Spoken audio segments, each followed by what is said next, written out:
Livro do profeta Jeremias, capítulo de número 1, vamos ler a partir do verso de número 1.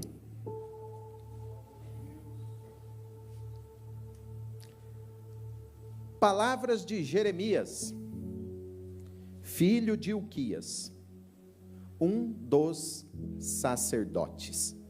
Marca essa palavra aí. Sacerdotes. Ou melhor, marque assim, filho dos sacerdotes. Se você tem caneta, grifa isso, filho dos sacerdotes.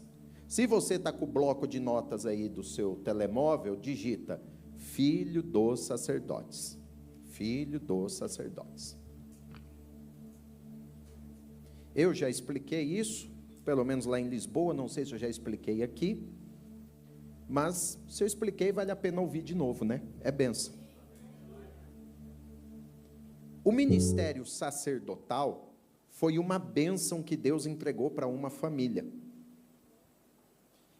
Uma pessoa não poderia chegar lá e dizer assim, eu quero me candidatar ao cargo, à posição de sacerdote.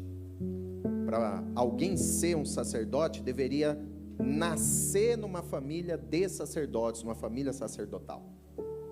Então, se Jeremias nasceu numa família de sacerdotes, seu pai era sacerdote, qual era o destino natural da vida dele?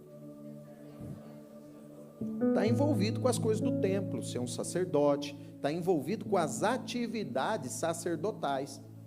Ele era de uma família de sacerdotes, então o texto diz assim, ó, ele era filho dos sacerdotes. Diga assim, Jeremias, filho dos sacerdotes. Os sacerdotes que estavam em Anatote, na terra de Benjamim.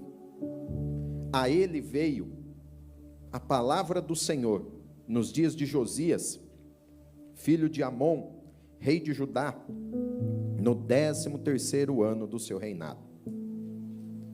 Também no dia de Jeoaquim, filho de Josias, rei de Judá, até o fim do ano 10º de Zedequias, filho de Josias, rei de Judá, e ainda até o 5º mês do exílio de Jerusalém. Aí ele vai falar agora em primeira pessoa, ele vai contar a história dele. Jeremias vai contar a história dele. Então pega na mão de alguém e diga assim, olha, tua história é importante.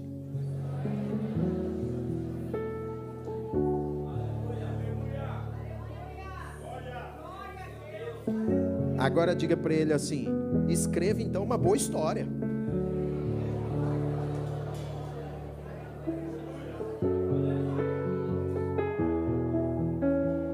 Jeremias vai contar a história dele, gente. Vai contar a história dele. Ele vai falar, ó, a mim me veio. Ele vai contar a história dele, ó. A mim me veio a palavra do Senhor dizendo: antes que eu te formasse no ventre materno, eu te conheci.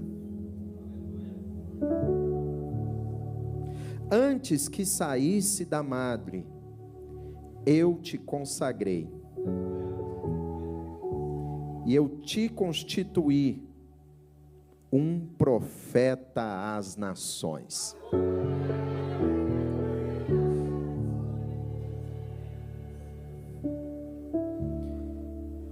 Marca aí a palavra profeta, profeta, profeta, profeta.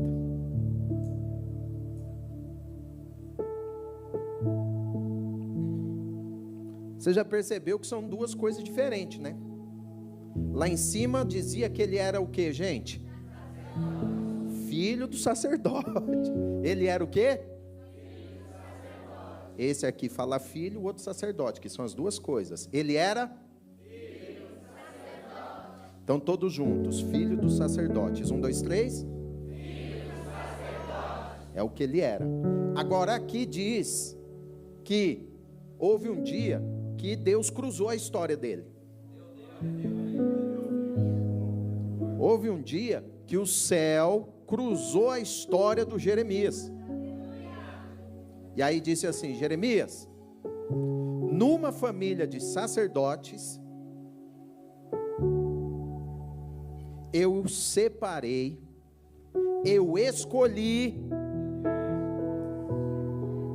um profeta. Vou falar de novo. Numa família de sacerdotes, eu separei, eu escolhi, olha o tema, eu escolhi um profeta.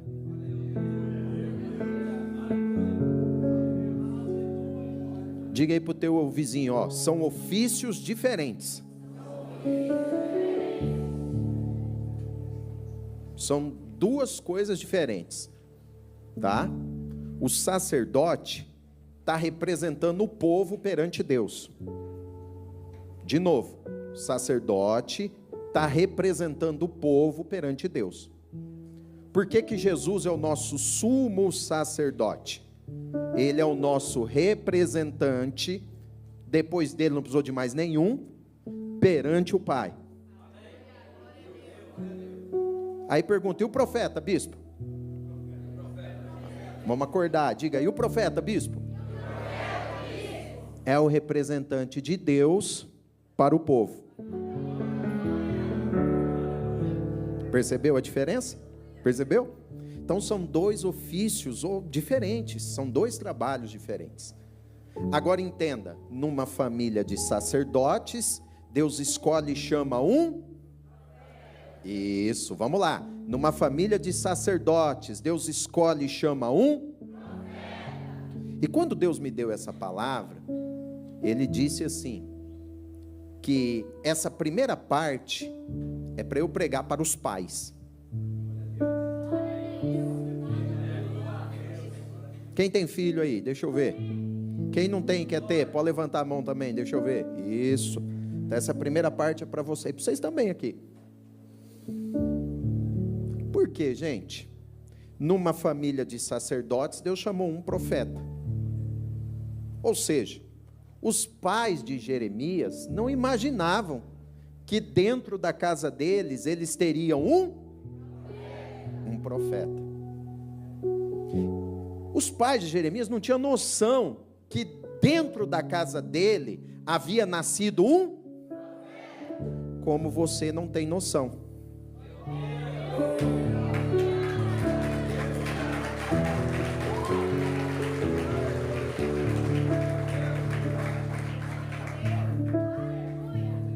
Daquilo que nasceu dentro da sua casa.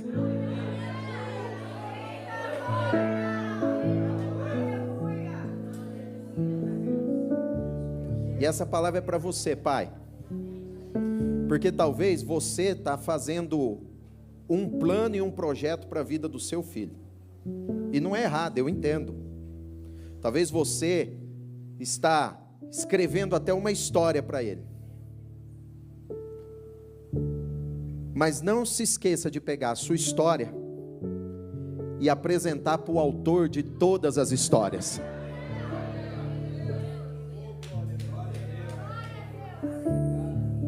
Porque você pode estar dizendo assim, dentro da minha casa eu tenho um advogado. E o céu está dizendo, você tem um profeta.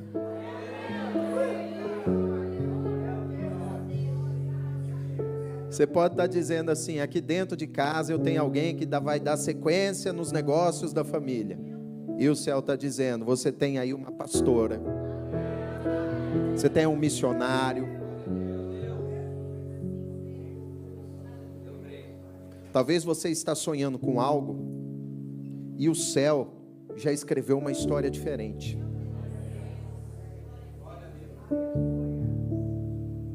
Eu lembro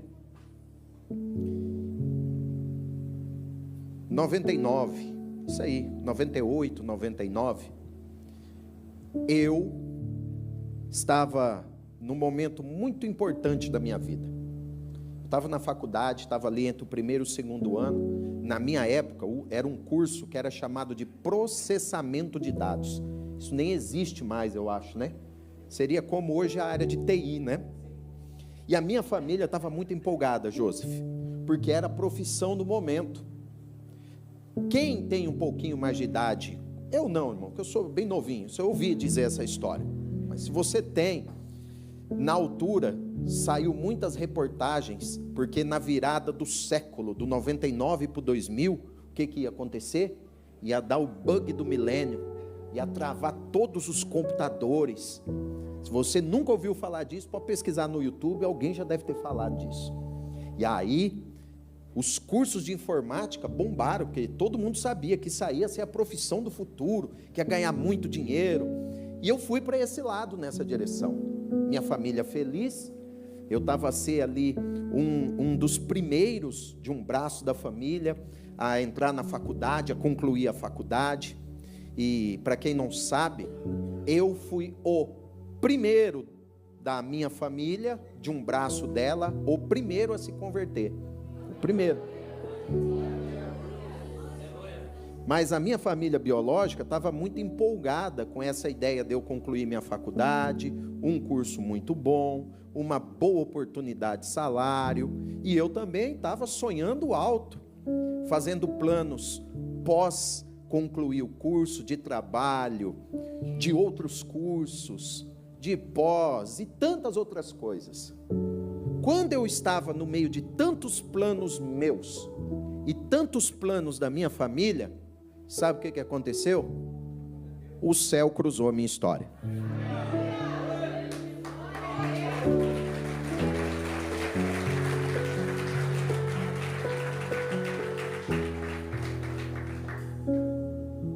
E eu que vinha de uma família de tradição 100% católica, estudei 9 anos no colégio de freira. Não estudei para ser padre, o colégio era dirigido pelas freiras. Minha mãe cantando lá no coral, no coro da igreja católica. O meu irmão, não tem aquela procissão da Páscoa? Meu irmão era o Jesus lá da procissão da Páscoa, uma família muito envolvida. Eu fui alguém que Jesus foi lá no meio de uma família que não tinha tradição evangélica, que não tinha nenhuma tradição de ministério, de pastor, de nada, e falou assim: no meio dessa família,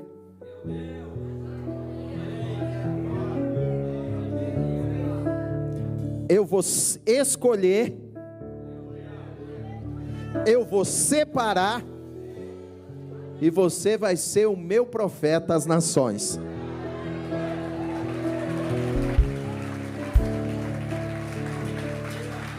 Por que eu estou falando isso? Você não tem noção quem Jesus está separando hoje dentro da sua casa. Você não tem noção quem Jesus está separando hoje aqui dentro dessa igreja. Jovens, adolescentes, o céu está de olho em vocês. Jesus está de olho em vocês, que estão aqui, que estão aí assentados ao meio. O céu está de olho em vocês. Foi tão interessante que no dia que eu entreguei minha vida a Jesus, eu fui participar de uma oração numa casa. Uma pessoa amiga estava lá na casa e falou assim para mim, eu na faculdade, ela me avisou antes, falou assim: olha, passe aqui, porque nós vamos estar aqui nessa morada, e tipo assim, 10:30 da noite, que era a hora que eu saía da aula, nós teremos aqui um pão, vamos assar um pão. Olha, irmão, quem não quer comer pão quentinho, não é? E depois nós vamos para casa. Aí o que você acha que eu fiz, gente? Eu fui, quem vai perder pão quente? Não perde. Imagina aquele pão caseirinho assim, você cortando a fumaça, até deitando fumo, passando a manteiga assim, derretendo. Era esse pão aí, desse jeito. Saí da faculdade e fui lá. Na altura, gente, eu tinha um Fusca branco, um Carocha branco. Gente, pensa uma máquina acelerando nas ruas de Maringá. Fui lá comer o pãozinho quente. Só que quando eu cheguei lá para comer o pão, que a irmã tirou o pão do forno, colocou o pão em cima da mesa, aí veio com aquele guardanapo xadrezinho, né? Sabe aquele que a avó tem, xadrezinho? Cobriu o pão, subiu aquele cheiro. Aí alguém falou assim: mas antes de cortar o pão, nós vamos orar, gente. Tá na casa de crente, velho. Antes de cortar o pão, nós vamos orar. Aí eu falei: vou fechar o olho aqui, né? Já que eles vão orar, vamos ficar aqui quietinho. Meu irmão, na hora que eu fechei os olhos, o Espírito de Deus tomou um irmão lá no canto da sala.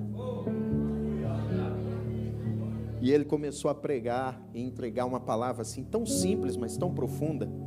E ele dizia assim, Ezequiel 37, o homem sem Deus, ele é como um osso seco. E quando ele falou isso, eu comecei a chorar de uma maneira descontrolada.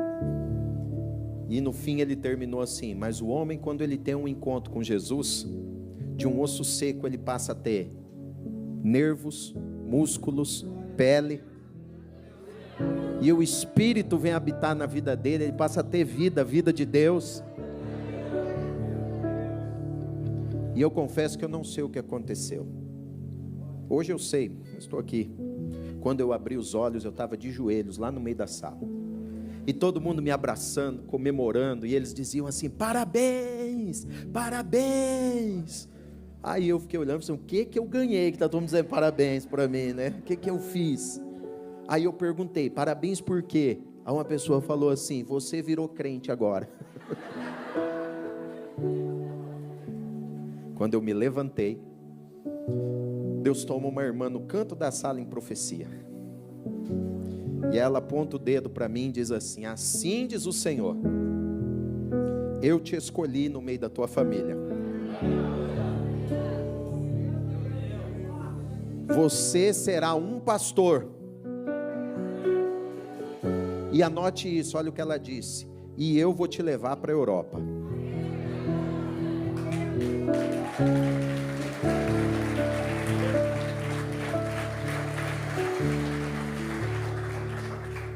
Porque numa família de sacerdotes, Deus escolhe um. E numa família de origem católica, Deus escolhe um pastor. Não importa qual a tradição e a origem da sua família, lá dentro Ele escolheu alguém que vai honrar e glorificar o nome de Jesus. Não importa qual seja o vosso histórico profissional, financeiro, intelectual, Jesus está separando alguém para uma grande obra ali na sua casa.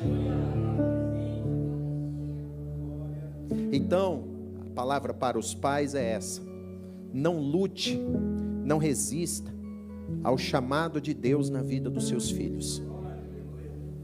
Pelo contrário, incentive, ore, abençoe. Porque eu lembro que o dia que eu cheguei em casa e fui falar com os meus pais, para dizer que daquele dia em diante eu seria um crente. Eu tive que dar notícia, né, irmão? De hoje em diante eu sou crente. Meu pai deu risada.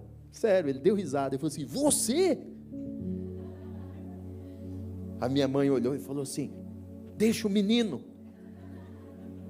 Se ele está feliz, e se vai fazer bem para a vida dele, a gente tem que apoiar ele. Toque em alguém e diga assim, apoie alguém dentro da sua casa.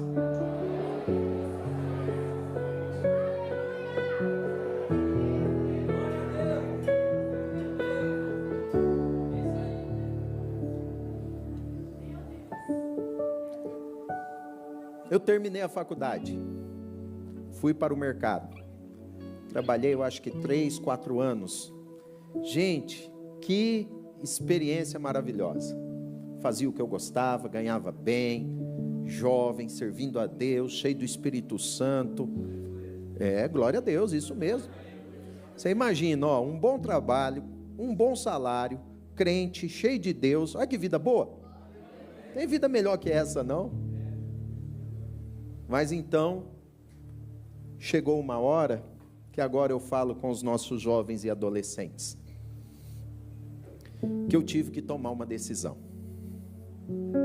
Toque em alguém e diga assim, não basta ser escolhido. Diga assim, o escolhido tem que tomar as melhores decisões.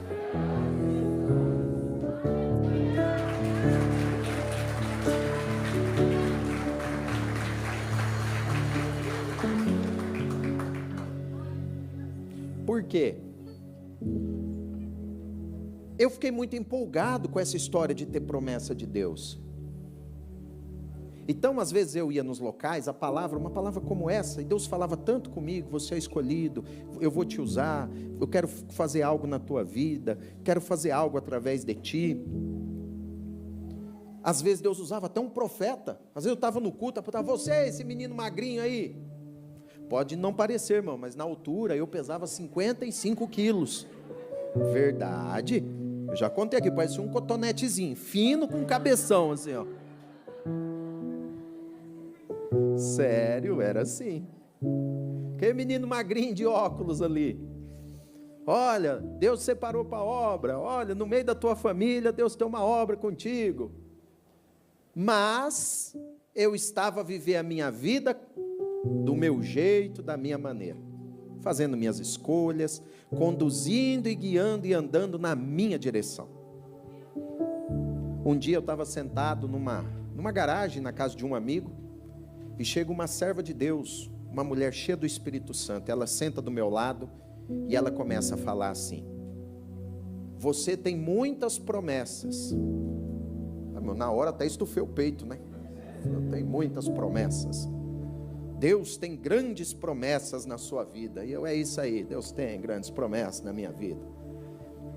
E Deus quer fazer algo grande na sua vida. Aleluia, Ele quer fazer algo grande na minha vida. Aleluia. Ué, quem não fica feliz? Você não fica feliz aí quando a gente prega que Deus tem promessa na tua vida? Ficamos assim. Mas então ela disse algo que me marcou: mas você pode morrer e nenhuma dessas promessas se cumprir. Eu na hora me assustei e pensei comigo: como que não vai se cumprir? Então ela disse algo muito importante e poderoso: toda promessa exige um posicionamento. Para você viver as promessas, você vai ter que fazer as melhores escolhas e tomar as melhores decisões. E aí ela disse assim: vai chegar uma hora que você vai precisar dizer sim para Jesus. Anote isso aí que você não pode esquecer. Digita na mão, escreve na mão, digita no telemóvel, escreve no caderno, memoriza. Vai chegar uma hora que você vai precisar dizer sim para Jesus. Então, se você está aqui e não batizou, você precisa dizer um sim para Jesus. Se você está aqui e já batizou, você vai precisar dizer um sim para Jesus quando você for chamado para servir em alguma área. Se você está afastado dos caminhos do Senhor, você precisa dizer sim para Jesus no fim dessa reunião. Se você tem uma promessa, algo grande de Deus na sua vida, vai chegar um momento que essa promessa vai bater na porta da sua casa, e quando bater você vai ter que abrir a porta e dizer sim para Jesus. Vai chegar um momento que a promessa vai ligar no seu telemóvel, e quando ligar você vai ter que atender a chamada, vai ter que atender a chamada de Deus para a sua vida, e dizer sim para Jesus. Se tiver alguém do seu lado, com carinho, pegue na mão dele, na mão dela, e diga sim para Jesus.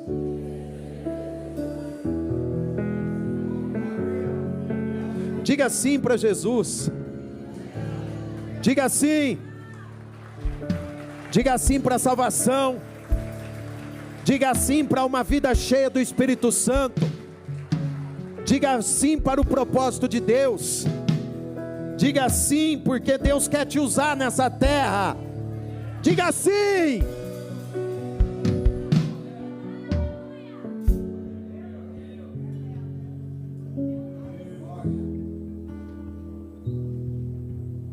Um dia, eu chego lá no meu serviço e sem causa, sem motivo e sem razão, fui chamado para uma reunião lá com os diretores. E eles me deram aquela notícia: você está sendo desligado do nosso quadro de colaboradores. Você vai lá no RH para fazer a sua rescisão. Voltei para casa pensando assim: olha, depois de 4 anos a trabalhar sem férias, vou ter o subsídio, como que é no Brasil, o seguro-desemprego aqui? Subsídio do quê? Do desemprego. Vou receber aqui umas boas parcelas. Estou com um bom dinheiro na conta. Carro quitado. Vou aproveitar para estudar, vou aproveitar para descansar e vou aproveitar para servir a Deus.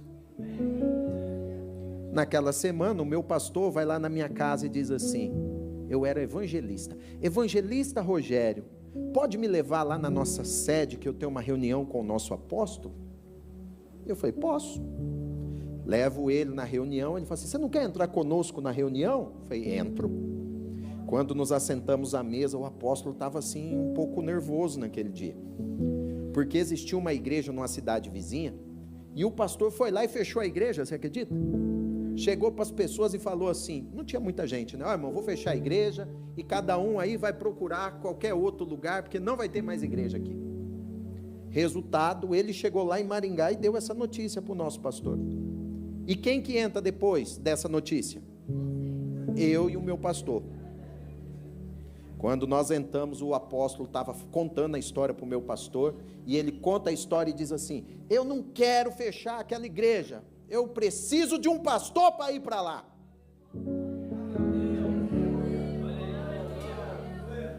O que você acha que o meu pastor fez? Deu um tapa no meu ombro e falou: está aqui, apóstolo, olha o pastor aqui. Toquem no teu vizinho e diga assim: lembra de dizer sim para Jesus. Esquece não. Não esquece não. Quando o meu pastor disse isso, passou um filme na minha cabeça, gente. Passou um filme, fez assim. Porque a minha boca, a vontade, na hora veio para falar o quê? Não, subiu o não aqui. Mas na hora que eu fui falar o não, passou um filme. Eu lembrei da profeta que me entregou a profecia. Eu lembrei dos sonhos que Deus tinha me dado, das palavras que eu tinha ouvido, de tanta coisa que havia acontecido. E quando foi passando aquele filme, o não desceu, né? E na hora eu orei para o apóstolo e falei assim: eis-me aqui.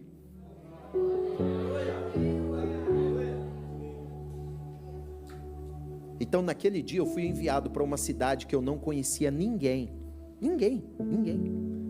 Imagina uma cidade que você não conhecia ninguém. E o apóstolo deu um tapinha nas minhas costas e falou assim: ó, se Deus é contigo, você vai para essa cidade e vai alugar lá um salãozinho, e vai ganhar gente lá, e Jesus vai enviar as ovelhas. Esse é o teste do teu ministério. Naquele dia eu tive que dizer sim. Por quê? Porque eu já havia sido escolhido.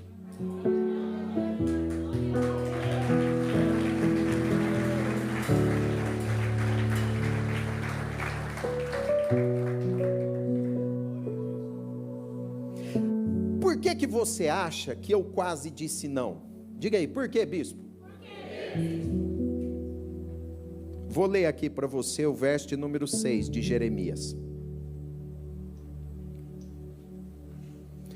Você lembra como terminou o verso 5? Você é o meu profeta, o profeta às nações, não foi? Olha o Jeremias no verso 6. Então eu disse: ah, Senhor Deus, eis que eu não sei falar, porque eu não passo de uma. Qual é o nosso problema na hora de dizer sim para Jesus? Qual é o nosso problema na hora de dizer sim para Jesus? Nós olhamos para as nossas limitações. Nós olhamos para as nossas debilidades. Nós olhamos para as nossas fraquezas. E aí pensamos assim: porque eu não sou, aí você completa. Jeremias disse assim: porque eu não sou um adulto, porque eu sou uma criança, porque eu não sou adulto, não posso ser profeta. Eu pensava assim: porque eu sou tão jovem, porque eu venho ainda de uma família onde eu fui o primeiro que me converti, e aí eu fui colocando todas as minhas barreiras, que eu já contei para vocês aqui, que eu era bloqueado, tímido, não conseguia falar em público, fui colocando tudo isso diante de Deus, dizendo que eu não poderia ser. Aí eu te pergunto: qual a desculpa que você tem dado, quando Jesus tem falado contigo que Ele tem uma promessa que Ele quer te usar? Qual a desculpa que você tem dado? Qual a desculpa você tem dado? Aqui os nossos jovens, adolescentes aí no meio, que desculpa você tem dado? Quando Deus começa a falar contigo, a palavra, ou o Espírito de Deus a ministrar no seu coração, qual a desculpa que você tem dado? Jeremias era escolhido, mas ele estava querendo fugir da escolha. Ele estava querendo fugir daquela condição, daquela posição, dizendo: eu não posso, porque eu não sei. Então tem gente que fala que não pode porque não sabe, não pode porque não tem. Eu não tenho, eu não sei, eu não consigo, eu não tenho condições, eu não tenho um pai, eu não tive uma família, eu não tive um passado dos melhores, eu não. Jeremias estava assim, querendo fugir da sua condição de escolhido. Mas quando ele estava querendo correr, querendo fugir, querendo escapar, verso de número 7. O Senhor disse assim: não diga, não passo de uma criança, porque a todos que eu te enviar irás, e tudo quanto eu te mandar falarás. E o segredo está no verso 8: não temas diante deles. E eu vou ler essa frase pequenina, que é aqui que está a chave de tudo, para você dar o melhor glória da noite.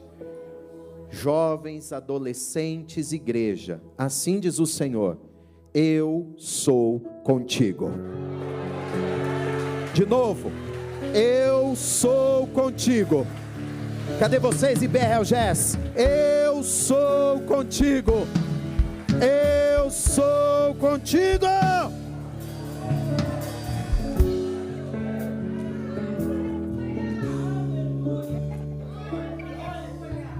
É aqui que nós falhamos, porque nós pensamos que é na nossa força, na nossa condição. Nós pensamos que é na nossa capacidade, na nossa habilidade. Nós pensamos que é na força do nosso braço, ou na força do nosso bolso, ou na nossa capacidade intelectual, ou na nossa habilidade de se relacionar. Escute, tudo isso é bom, mas se o Senhor não for contigo, comigo, conosco, nós não conseguimos sair do sítio, do lugar. Mas se o Senhor for contigo, pode faltar dinheiro, você vai. Pode faltar força, você chega. Pode faltar qualquer outra coisa, você consegue. Então, meus queridos jovens e adolescentes, eu tenho uma palavra linda de Jesus para vocês. Jesus é com vocês. E por causa disso, vocês vão chegar lá. Não importa se ninguém da família de vocês chegou. Não importa se tem alguém aqui que você é como eu, um dos primeiros da família a servir a Jesus. Assim diz o Senhor: vocês vão chegar lá. Vai. Vamos lá, IBRLGES, cadê vocês? Será que eu estou sozinho nessa casa? Ponte o dedo aí para umas 5 pessoas e diga assim: com Jesus você chega lá.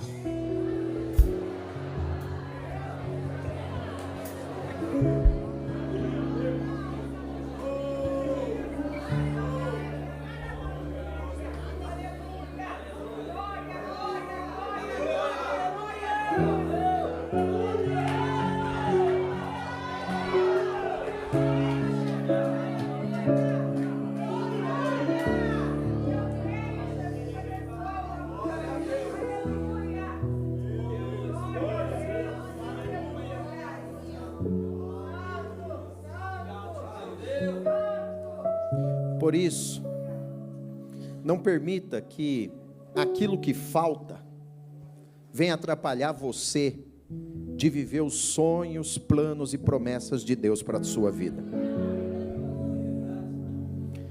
Eu servi a Deus durante 2 anos naquela cidade. E era uma igreja pequenina. Era esse vão aqui dessas colunas. Literalmente, daqui até quase ali naquela porta. E no fim de 2 anos, era mais de 200 pessoas reunidas nesse espaço, nesse cubículo. Gente, não tinha ar-condicionado. Era um calor, mas era um calor tão cheio da presença de Deus. Eu me lembro que as pessoas assistiam o culto na rua. Você que veio do Brasil sabe, né? As igrejas não precisam se preocupar com isolamento acústico, então a porta já era na rua. Então às vezes eu estava a pregar aqui e tinha gente que estava na calçada. E chegou o momento da calçada estar tão cheia que as pessoas estavam literalmente na rua. Imagina você pregando aqui e a pessoa lá na rua recebendo a palavra.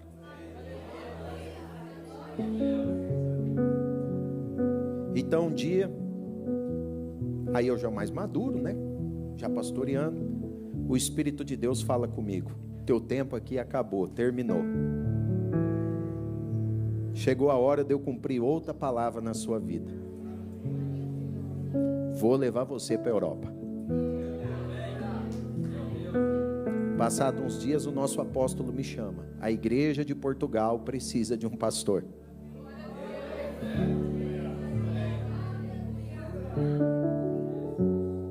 E ele disse assim: ó, mas já vou te avisar, a igreja está passando por muitas dificuldades financeiras, 3 aluguéis atrasados. Eu falei: Jesus, você não tem onde ficar lá, você vai ficar de favor na casa de uns irmãos, e eu também não tenho condição de te ajudar, que nós compramos um terreno aqui, vamos construir a igreja e compramos uma rádio. O que o meu coração na hora quis dizer? Mas eu já tinha aprendido com Jesus. O que eu tinha aprendido? Quando Deus chama, quando Ele escolhe, Ele garante, Ele capacita. Verso número 9. Jeremias está dizendo assim: eu não posso porque eu não sei falar. Eu não posso porque eu não sei. Diga falar. Só se você sabe falar, você diga falar. Ó, eu não posso porque eu não sei falar. Verso número 9. Então, mais ou menos, você fazer uma ilustração. O senhor está olhando para ele e fala assim: então você quer dizer que você não pode ser meu profeta porque você não sabe falar? É isso aí, é isso aí.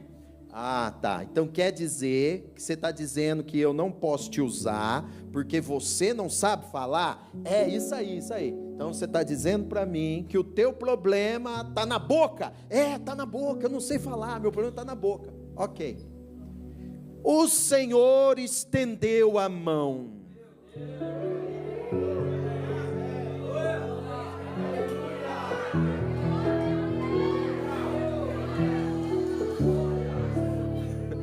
Ai, ai, ai. E tocou onde, gente? Levanta a mão. Assim diz o Senhor: eu estou tocando nessa noite naquilo que foi o seu maior problema, o seu maior medo e a sua maior desculpa. Eu estou tocando hoje naquilo que mais te aprisionou, te amedrontou. Eu estou tocando hoje na sua maior desculpa, no seu maior medo, para dizer: nada vai te parar, te deter, te segurar. Eu toco hoje.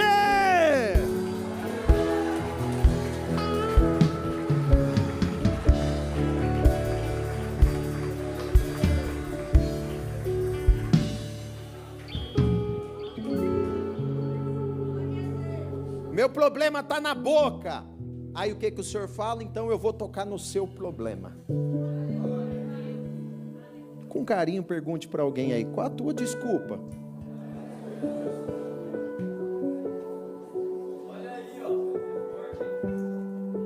No início, jovens, adolescentes, olha aqui, sabe qual a desculpa que eu dava no início? Eu sou muito jovem. Sabe que desculpa eu dava no início? Eu não sei pregar. Sabe que desculpa eu dava no início? Eu venho de uma família que não tem tradição de ser crente, de ser pastor, essas coisas de igreja. Eram as desculpas que eu dava no início. Sabe que desculpa que eu dava no início? Eu quero ganhar mais dinheiro. Eu quero comprar outro carro, um melhor. Era a desculpa que eu dava no início. Eu quero viajar para o exterior. Era a desculpa que eu dava no início. Sou muito novo. não consigo falar em público. Eram as desculpas que eu dava no início. O que o Senhor fez? Eu vou tocar em cada uma dessas desculpas. Então hoje, algo muito importante está acontecendo nesse culto. O Espírito de Deus está a tocar nas suas desculpas. Toda vez que você tenta se levantar, toda vez que você tenta tomar uma posição, toda vez que você tenta fazer algo para Deus, o inferno vem e aponta uma fraqueza, aponta uma situação, aponta algo e você recua. Mas assim diz o Senhor: eu toco nisso hoje.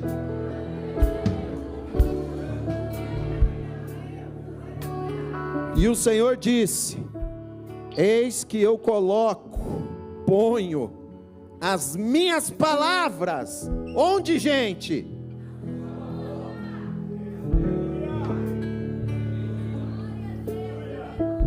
O que você precisa, o Senhor deposita na tua vida hoje.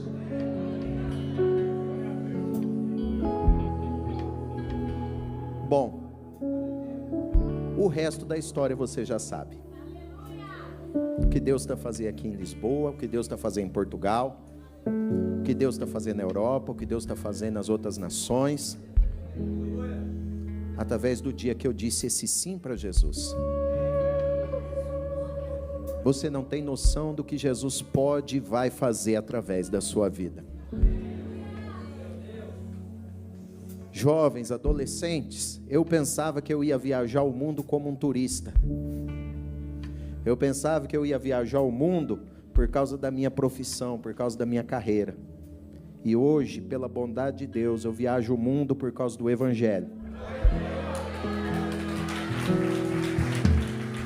Não é o meu bolso que me leva.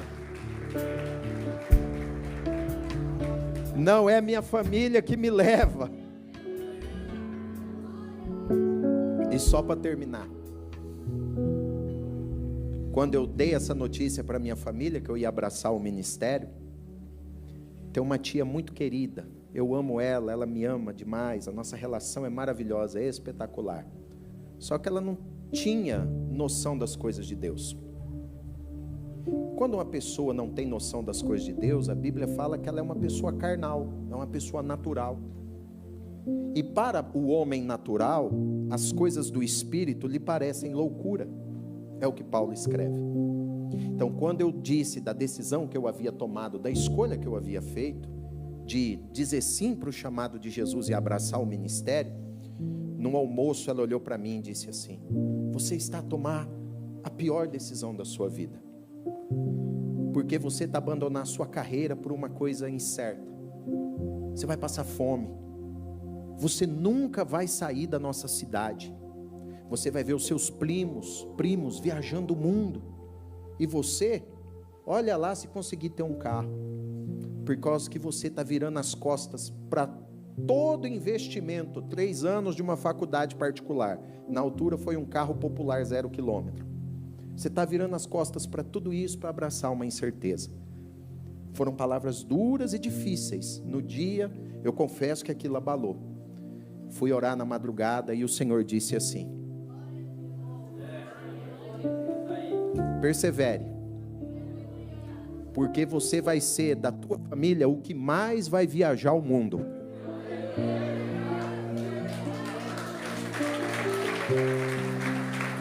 E eles verão a minha glória na tua vida.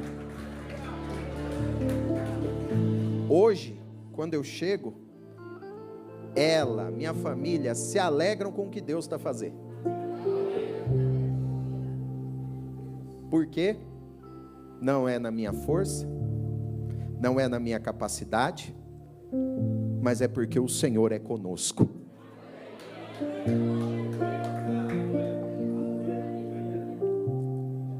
O texto, agora voltando no verso 5, diz assim: eu te constituí, eu te estabeleci, eu te plantei, eu te coloquei como um profeta às nações.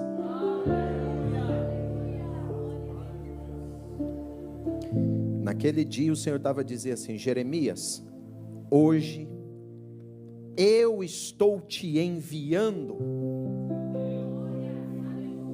eu estou te lançando. Você vai mais longe, Jeremias, que qualquer pessoa da tua família. Eu vou te lançar e te enviar para as nações.